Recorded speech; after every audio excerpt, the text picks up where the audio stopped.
help me do it better.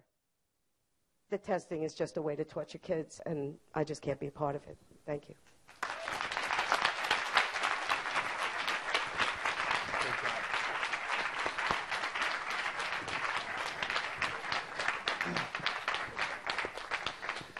Well, I will go into battle with Yohuru and Beth. I think they're great.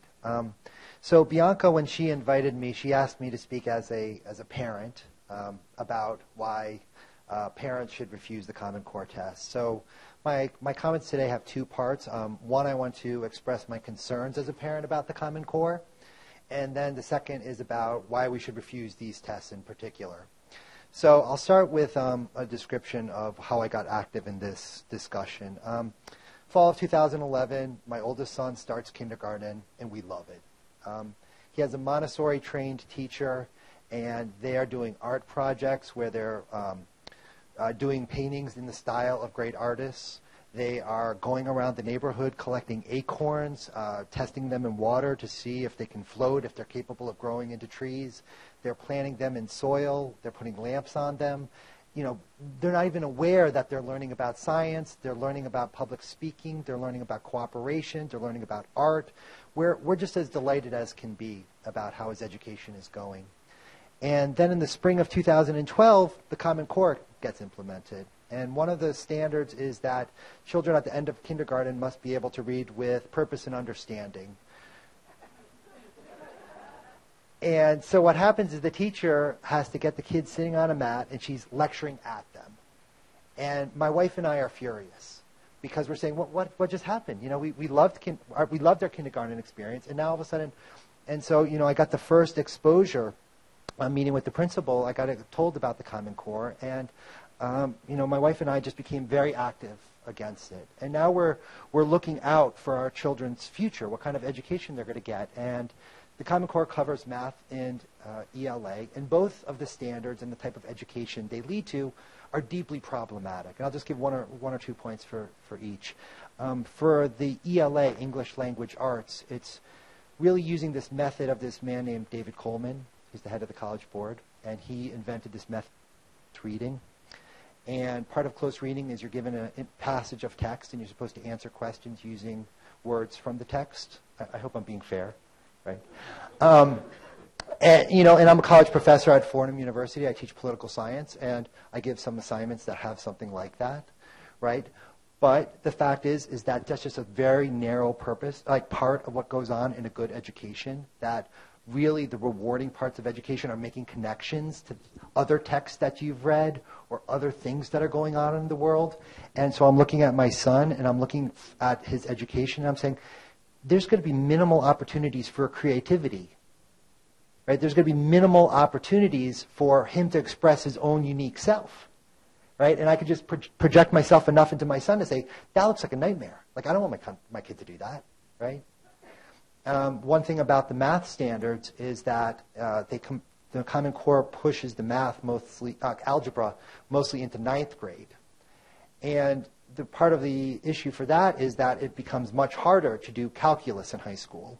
So I'm in Westchester, and we're doing something called 3 and 2 in a lot of school districts, where you compress 3 years of math into 2 to enable some kids to do calculus as a senior in high school. And But you know, that's not good. That's not good pedagogy to compress 3 years into 2 years. And so effectively what you're doing is the number of kids who can do calculus goes way down. And why does that matter? Well, you pretty much need to do calculus in high school to major in STEM when you get to college. So effectively, public school kids are going to find it much harder to major in STEM when they get to college. And I have no idea what my kids are going to do when they graduate high school, but I just want the doors open for them. Right? So for me, the Common Core is not good for my kids. And it's not good for your kids. Right? And I'm ready for this experiment to stop. I'm just ready for it to stop. All right, so let's talk about these tests now. So I'm a political scientist, and what I've been doing is reading as much as I can about education policy and trying to figure out how we got in this mess. And I spent the morning reading an article. And here's one thing that I've discovered, is that education reformers want to use business models in education. And so if you study economics, but even just paying attention a little bit, I mean, you'll know that all of the models and indifference curves they depend upon dollars. And all of the models require some sort of thing you can compare. So, but what do you do in education?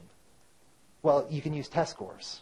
And if you use test scores, you can use all of the models. And just one thing is that in business, the bottom 10% of producers get fired, whatnot. So you can do something similar like that in education. You could fire the bottom 10% of the teachers or whatever it is. And there are so many problems with transferring a business model to education. And I'll just give 3 examples. One is that for the students directly, it incredibly narrows the curriculum. So Common Core, of course, is math and ELA. But it's not, one of the things I tell people is Common Core doesn't really teach math and ELA. It teaches Common Core math and Common Core ELA. And, if you look on Facebook or Twitter, parents are just constantly posting absurd homework and absurd jargon, right? Because if you just use ordinary language, you could use all of the textbooks that you had before. But to create this market, you had to invent all this, my mom called it phony baloney.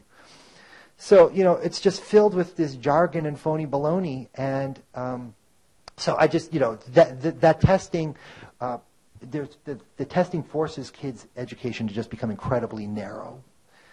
The second major problem with the tests is that they have all sorts of adverse consequences for teachers, because now with Governor Cuomo's APPR plan to make teacher evaluations based 50% on test scores, now teachers are going to be disincentivized from teaching anything other than what they think's on the test.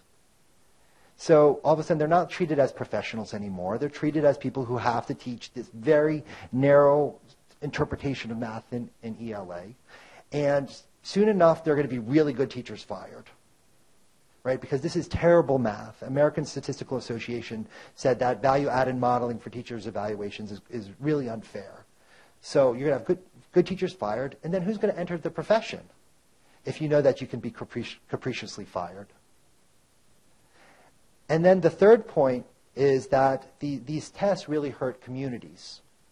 And I have a friend who teaches political science at UMass Amherst, and he has an article that's forthcoming in Political Behavior, and what he shows is that in states that have gone farthest in the standards, testing, and accountability paradigm, there's an across-the-board drop in parent participation in schools. Okay?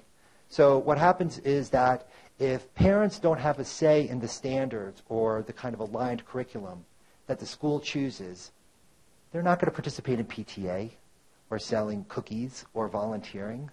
Right? And if this was a class, I'd ask one of you guys, why is that? And I think it's pretty clear. Parents feel alienated from the schools, right? And how is that going to benefit students? So when you pull all together, what these tests are doing is that they're narrowing the curriculum, they're deprofessionalizing teaching, they're alienating communities, and they're all dependent upon these test scores. So my counsel to you today in the short term is don't give them the data, right? That's why we need to refuse the tests, because all of the models, all of the machinery depends upon that data going in. And so that's why I wrote a piece in the Lower HUD Journal News. That's why I'm here. That's why I'm on social media. I'm part of this movement with the Badass Teachers and other organizations, NISAP. Refuse the tests. And I think it's also important to realize that this has to be a short-term strategy, but there has to be sort of a long-term strategy of people just saying, we need to take control of the schools back. We can't just allow the wealthy to control the schools for their own benefit. I think America spends about $783 billion a year educating children between ages 5 and 18. So they're not going to give up that money, $783 billion, without a fight. So I think we need to be able to fight back against them. And seeing an event like tonight with such inspiring speakers and all of you here gives me a lot of hope. Thank you.